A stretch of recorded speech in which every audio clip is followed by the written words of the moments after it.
Japão para Românticos apresenta Diário entre Dois Mundos. Episódio 4. O Último Suspiro de Hamada.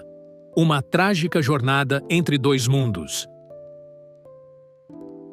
Essa é uma história sobre silêncio. Não o silêncio da paz, mas o silêncio da dor, da exclusão e da última tentativa de ser ouvido. O Japão sempre exerceu um fascínio quase mítico sobre os brasileiros descendentes de japoneses. A promessa de um país organizado, de fábricas que pagavam bons salários, de uma vida melhor para quem estava disposto a enfrentar o frio, o idioma e a saudade. Mas por trás desse brilho aparente, escondem-se histórias que nunca chegam às revistas da comunidade, nem às conversas festivas dos churrascos de domingo. Histórias que falam de solidão, de humilhação, de crueldade humana e de tragédias irreparáveis. Essa é a história de Hamada, um homem simples, descendente de japoneses, que acreditou que no Japão encontraria um futuro melhor. Mas em vez disso, encontrou um destino cruel, esculpido pela maldade dos próprios compatriotas. Hamada era reservado, um sujeito de fala difícil. Desde criança carregava o peso de uma gagueira severa que o fazia parecer sempre nervoso, sempre inseguro. No Brasil sofreu zombarias, mas acreditava que no Japão, entre descendentes como ele, encontraria respeito. Quando chegou ao arquipélago, foi direcionado para uma fábrica que processava uma variedade de alimentos para lojas de conveniências e redes de supermercados famosos no Japão. Em uma província litorânea, ao norte do Japão, com um grande número de brasileiros, havia muitas lojas de produtos brasileiros, além de restaurantes, escolas e empreiteiras. Ali a comunidade brasileira trabalhava lado a lado, tentando juntar dinheiro e sobreviver.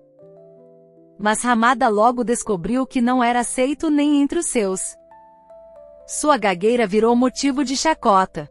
Os veteranos da fábrica, acostumados a ditar as regras nas fábricas, o usavam como bode expiatório para se divertir e aliviar o próprio estresse. Na hora do almoço escondiam sua marmita. Muitas vezes, riam enquanto ele procurava desesperado pelo bentô que tinha preparado com tanto cuidado.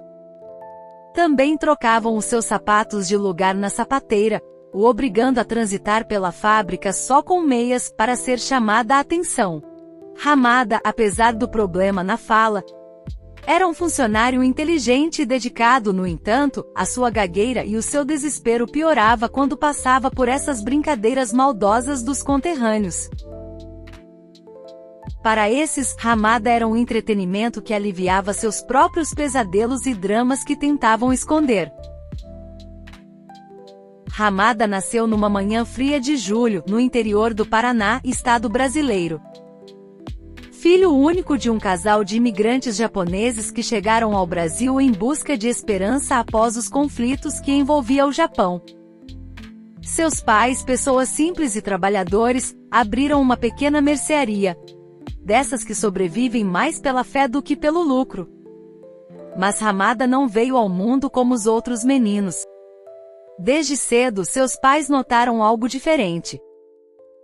Suas palavras saíam como se tropeçassem umas nas outras, como se cada sílaba tivesse que lutar entre si contra um muro invisível. Hamada era gago. Naquela época, não havia fonoaudiólogos por perto, nem escolas inclusivas, muito menos empatia. Havia apenas o riso cruel das crianças, e o silêncio cúmplice dos adultos. Hamada cresceu entre prateleiras, caixas, sacos de feijão e muitas hortaliças e frutas, além dos olhares curiosos dos fregueses. Era um menino calmo, inteligente, de olhar doce, mas carregava dois fardos pesados: a gagueira e o preconceito. Sofria bullying na escola, nas ruas, até dentro da própria família. Os primos zombavam, os amigos evitavam, os professores não sabiam como lidar. Era um estranho entre brasileiros por seus traços orientais.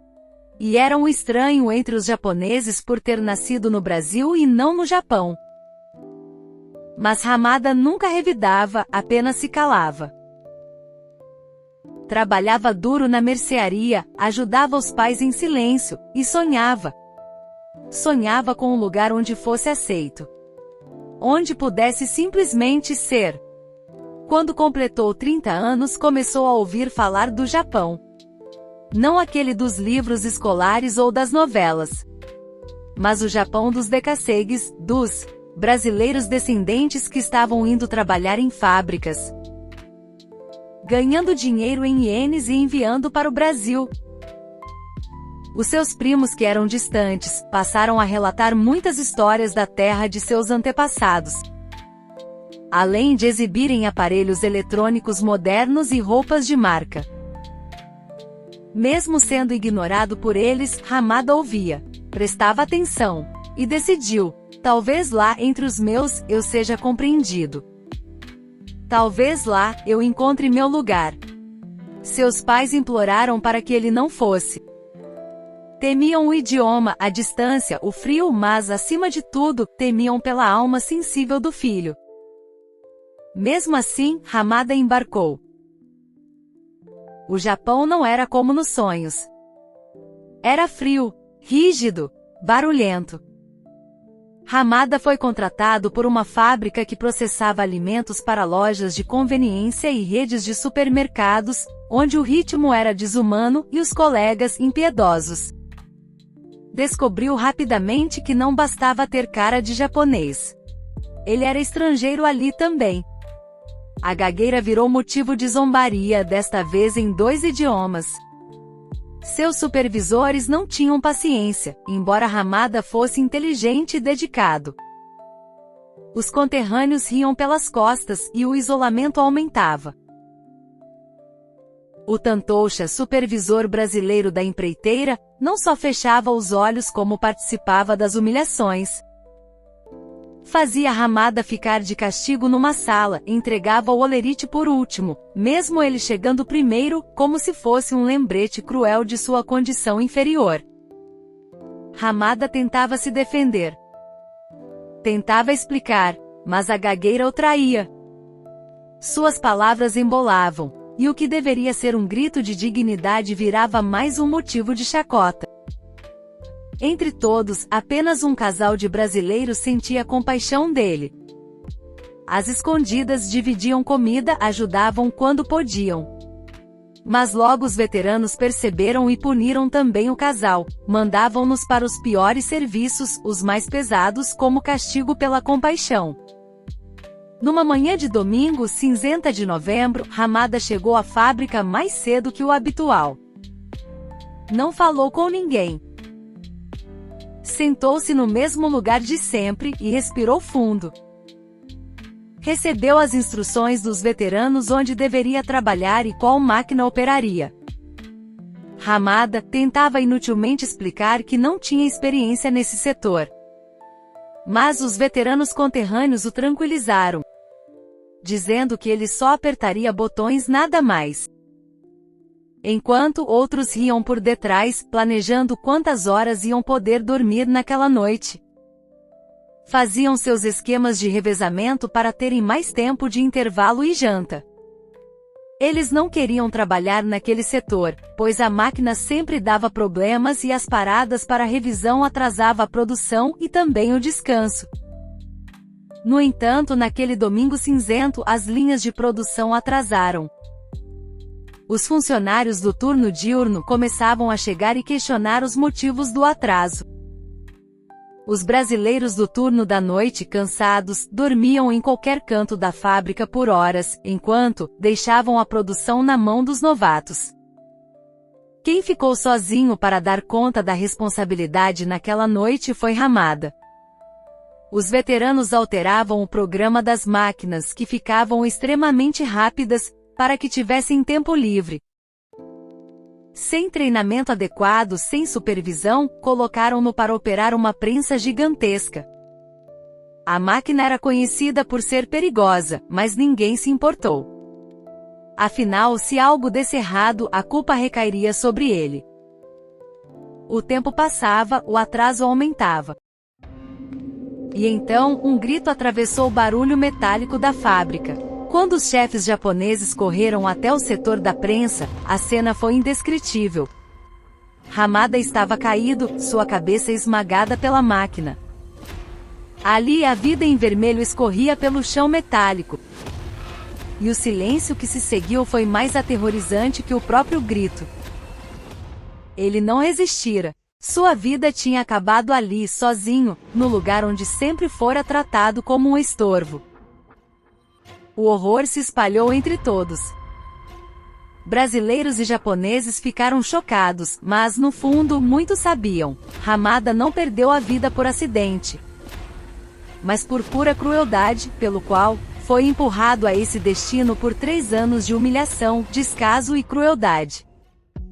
Os veteranos que se divertiam com sua dor, que zombavam de sua gagueira, que escondiam sua comida, nunca mais conseguiram apagar da memória a imagem daquele corpo. Embora a maioria não demonstrasse, pois as máscaras sociais os faziam viver em uma hipnose de ostentação e ego dentro da comunidade brasileira. O casal que tentava ajudá-lo chorou em silêncio, castigados por não terem conseguido fazer mais. Hamada gostava muito de escrever, desde sua infância, o que sua boca não podia expressar, sua escrita lhe era fiel. Dentre seus muitos escritos, incluindo poemas, havia um diário, escrita com cuidado, letra firme e pausada, como se cada palavra fosse uma libertação. Hamada era um rapaz de alma sensível, como tantos outros brasileiros, ele embarcou rumo ao Japão, não apenas com a esperança de encontrar estabilidade e enviar dinheiro para seus pais, mas para encontrar um refúgio para suas dores da alma, para quem sabe ser aceito.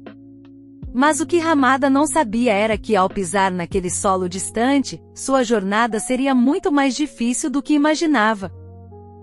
Hamada não era como os outros trabalhadores da fábrica de alimentos para lojas de conveniência. Hamada era gago. O que para alguns poderia ser apenas uma deficiência simples, para Hamada era um grande obstáculo. A cada palavra que saía de sua boca, ele sentia o peso do julgamento e da vergonha que o acompanhava.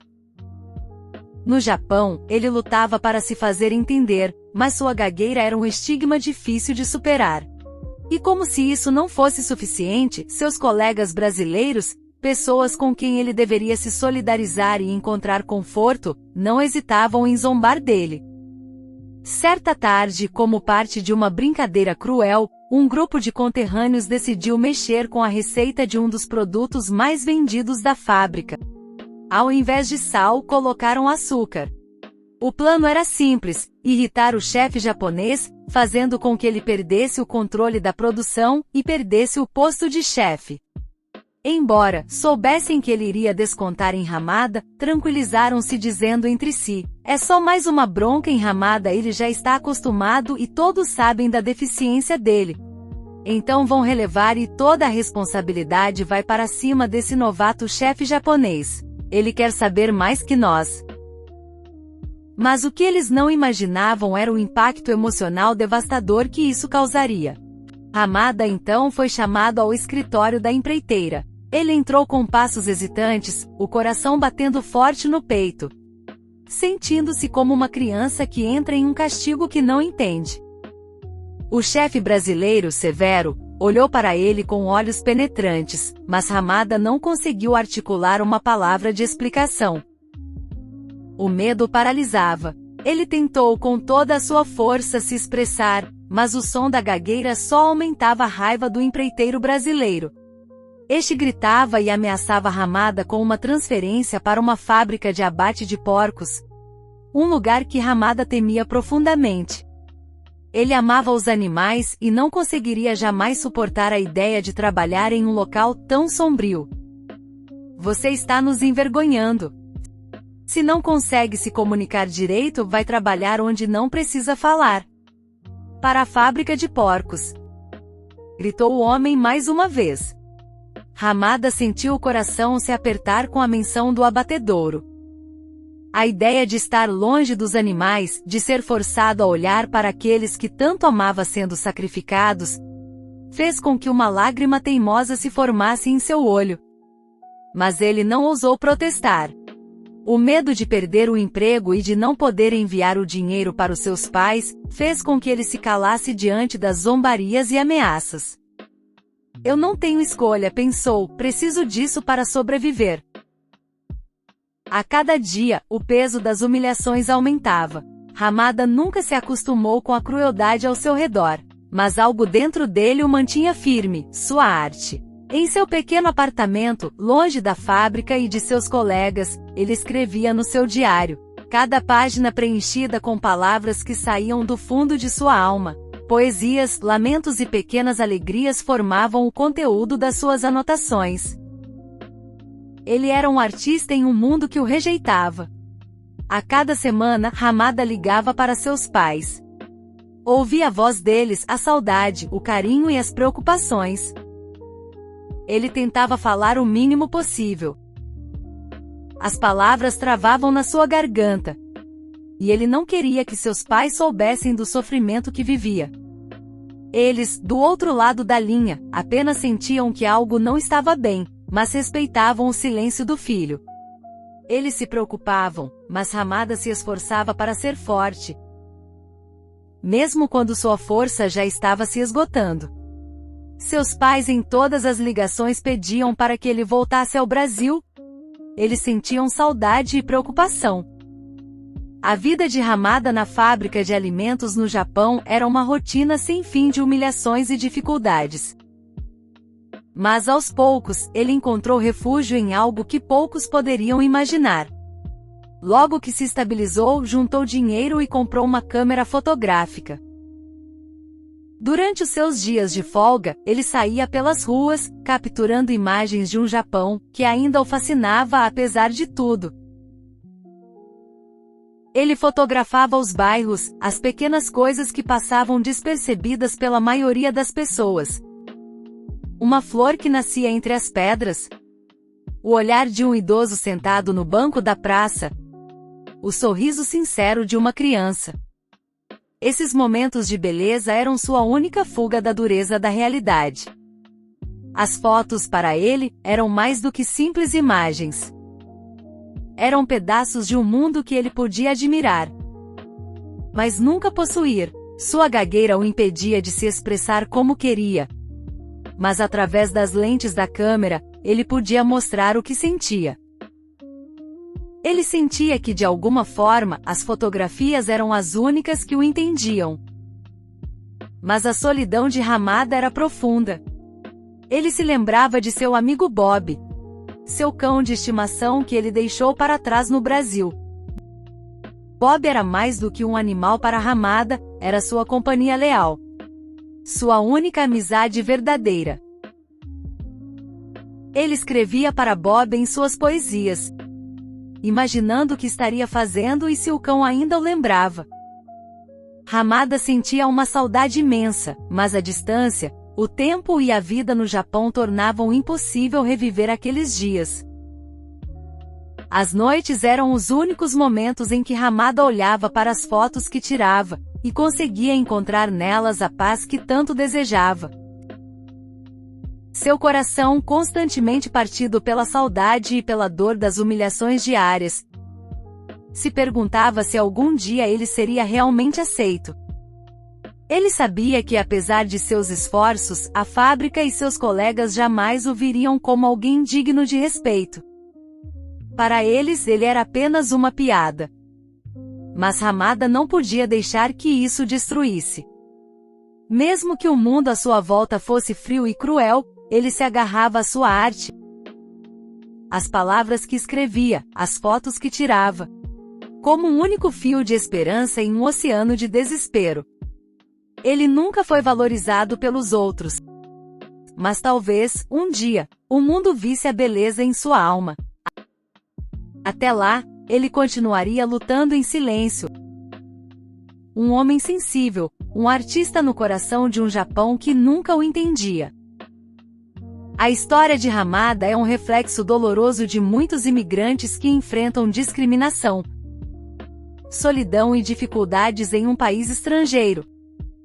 Mas também é um tributo à resistência humana e à busca por algo mais significativo em um mundo muitas vezes indiferente. Mas sua história silenciada ecoa até hoje entre os corredores de muitas fábricas, onde outros Hamadas lutam todos os dias para serem vistos e ouvidos. Essa é uma história sobre exclusão.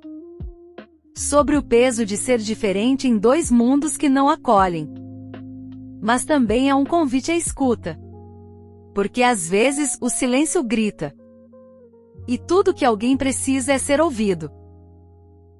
Naquela noite fria, a fábrica onde Hamada trabalhava parecia ser apenas mais uma em um ciclo interminável de produção. A vida de Hamada já estava sendo esmagada todos os dias, pela crueldade dos conterrâneos. A prensa talvez tivesse sentido compaixão de Hamada, foi rápida e certeira, quem sabe tentando por fim ao seu sofrimento. Mas deixou uma marca indelével naqueles que ficaram. A máquina que não discriminava, retirou seu último suspiro. E o que restou de seu corpo foi um reflexo brutal de como os erros e a crueldade humana podem ter consequências irreversíveis.